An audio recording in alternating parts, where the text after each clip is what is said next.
Now to politics, with a diplomatic bombshell. A Washington-based lobbying firm hired by Atiku Abubakar under a 12-month, $1.2 million contract says it has begun submitting over 60 pages of U.S. Department of Justice records on President Tinubu's 1993 drug trafficking forfeiture case to members of the Trump administration, Congress, and senior congressional staff. The firm says many U.S. government officials were previously unaware of the DOJ's allegation and intends to bring them to Trump's attention, particularly ahead of Tinubu's planned meeting with Trump at Onga in September. The documents allege that between 1988 and 1991, Tinubu opened and controlled multiple U.S. bank accounts used to receive and transfer funds alleged to be proceeds of heroin trafficking, resulting in a 1993 civil forfeiture settlement of $460,000. Now, the president has consistently denied wrongdoing, and the Presidential Election Petition Court ruled in 2023 that the petitioners failed to prove any criminal convictions. But Nigerians are reacting online, and I'll take Temi Tokpe's post on X. He wrote, President Trump faces more serious allegations on a daily basis. This will easily endear him more to his Nigerian counterpart. Atiku is only fooling himself. Meanwhile, Nigeria is ripe for strengthening its treason laws. While Miguel wrote, just imagine Atiku invested that $1.2 million on any poverty alleviation programs in Adamawa. But he chooses to waste that huge amount of money in chasing the ghost for a man who has been trying to run the country for decades. His biggest strategy is still running to the US for help.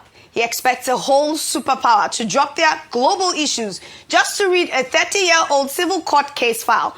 Someone needs to tell him that foreign politicians do not hold the keys to the local ballot boxes. Your thoughts? That last commentator cannot be more correct.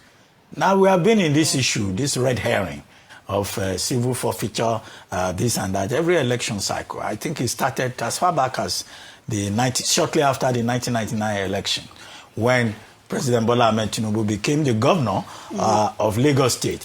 Since then, these documents have shown up during every election cycle in which President Bola Tinubu has been involved. And the resolution has been the same at the end of the day.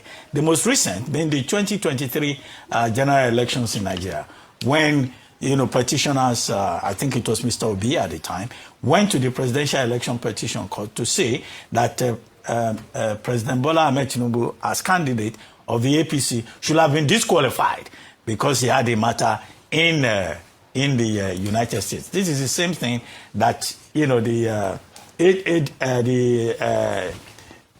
ADC, right? That's the party of ADC. ADC, yes. Atiku Abubakar. That's the same thing they've gone to exhume. The same basic material facts about heroin trafficking, forfeiture of $460,000, and then they are going to Donald Trump. Von Basten, that's the name of the PR firm that has dragged this up again. They are talking to Trump. They are talking to Department of Justice. They are talking about a freedom of information disclosure by one lawyer at a certain time. Just the same story all over again. Just to make a few points. The first is, I don't think anything will come out of it, because we are dealing with two different jurisdictions here. And that particular matter, no matter how it was resolved in the United States, has not even been registered in Nigeria. So you can't just go and exhume something without following the due legal process. That's one. Number two is that Alhaji Atiku Abubakar is spending over $1 million. Yes, $1.2 million. $1.2 million to go and hire a PR firm in Washington. Now, we have PR firms here in Nigeria that are also doing very well. We have the Institute of Public Relations. We have distinguished public relations experts. Now, a man who wants to rule Nigeria, if he is giving out business, why doesn't he encourage the PR industry in Nigeria? There's nothing that Von Basten will do, whether to dredge up some material or to lobby in Washington, that we don't have people, PR firms with even international connections that they cannot do here in Nigeria. That's the second point.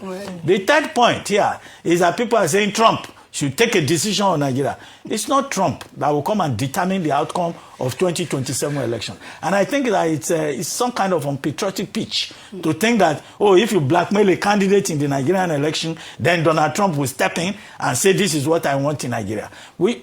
Those who want to rule Nigeria should also respect the sovereignty of Nigeria and not go and lobby outsiders to come and embarrass Nigeria. The fourth point, and I think I can stop on that, is to say that the 2027 general elections should be determined by the Nigerian people.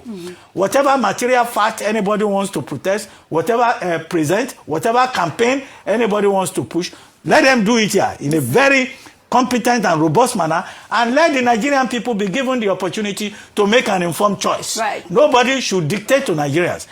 Nobody is going to say you must vote for Tinubu by force. I know everybody you should be able to make your choice. It's just a sentence from you, Rufai, because you have spoken. Just a sentence and a question. Just, Dr. Abati, why didn't you also slam the federal government for going to employ American PR firm? Why didn't they employ? It's the same logic. It's the same logic.